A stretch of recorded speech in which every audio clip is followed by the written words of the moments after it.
Selamat pagi Bapak dan teman-teman semuanya. Perkenalkan nama saya Lucia Delia Sagita dari Agreko Teknologi tahun 2020 dan pada kesempatan kali ini saya akan membahas tentang rencana amandemen kelima yang menuai pro dan kontra.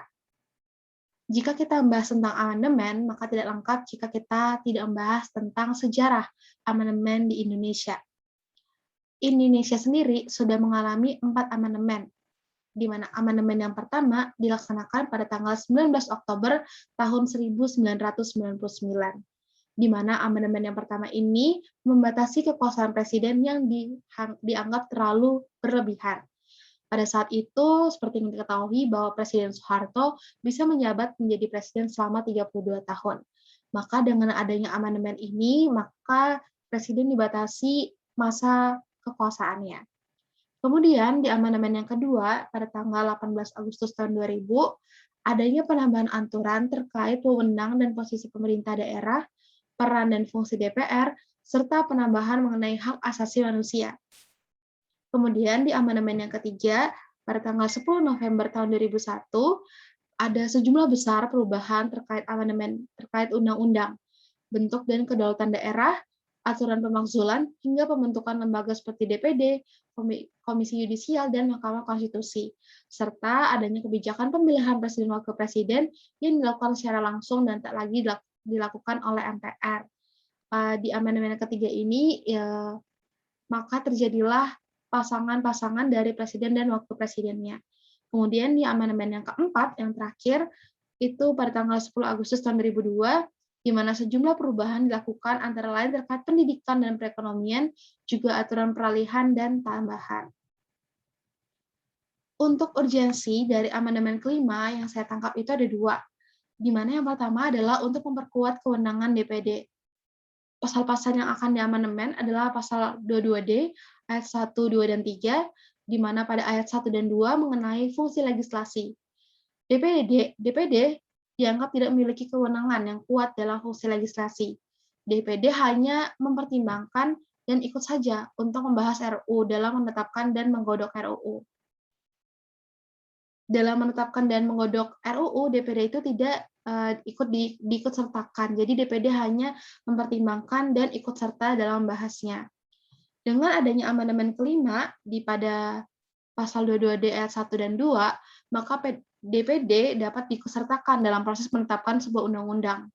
Karena DPD sendiri kan merupakan suatu wakil rakyat yang dapat memberikan sumbangsi dan dalam membuat undang-undang dan memperjuangkan kepentingan rakyat dari daerah agar bisa diakomodasi untuk undang-undang yang akan dibuat oleh DPR, Presiden, dan termasuk DPD nantinya.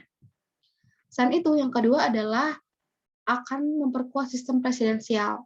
Seperti yang kita ketahui bahwa Indonesia itu memiliki sistem presidensial. Nah, tetapi dianggap bahwa sistem presidensial yang dimiliki Indonesia ini belum cukup kuat dan masih lemah. Presiden pun dalam melakukan kebijakannya seperti mengangkat Polri, Panglima TNI, Duta, dan Konsul, pejabat Bank Indonesia harus meminta persetujuan DPR. Dan dari hal ini dapat dipahami bahwa kekuasaan DPR sangat dominan dalam kebijakan yang dibuat Presiden. Hal ini akan melemahkan sistem presidensial di Indonesia. Oleh karena itu, dengan nantinya jika ada amandemen kelima, maka sistem presidensial ini akan semakin diperkuat.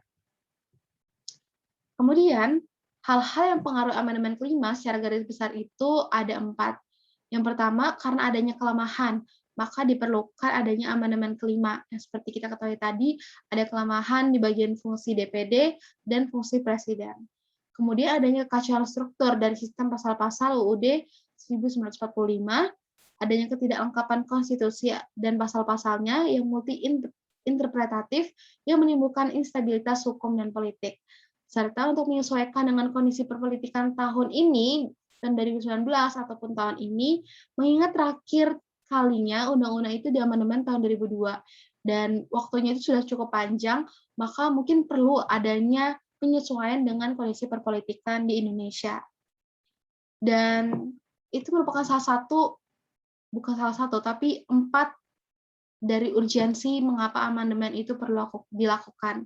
Namun mungkin banyak juga mengalami atau memahami bahwa amandemen ini tidak perlu dilakukan karena akan sama saja membawa bangsa Indonesia seperti zaman Orde Baru. Menurut saya entah itu akan dilakukan atau tidak, namun jika itu yang terbaik untuk Indonesia, maka hal itulah hal yang terbaik. Mungkin demikian yang dapat saya sampaikan mengenai amandemen kelima dan urgensi-urgensinya. Sekian presentasi dari saya. Mohon maaf jika ada kesalahan kata. Wassalamualaikum warahmatullahi wabarakatuh. Selamat pagi.